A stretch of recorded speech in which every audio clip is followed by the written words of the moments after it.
كورة في المنتصف، حارة حتى الآن مع الوصالح.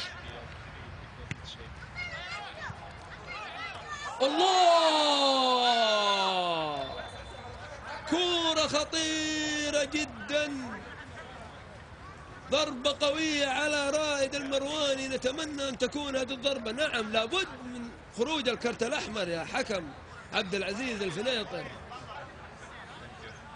إجراء سليم جدا، تدخل قوي، تدخل مرعب صراحة من لاعب نادي أبها على لاعب نادي الأنصار رائد المرواني. شوف كيف، يا الله. طبعا ليس بمقصود هذا التدخل اللاعب رقم 13 أحمد الخاطر، لأنه كانت عينه على الكورة فعلا، وهم زملاء وأخوان في الملعب.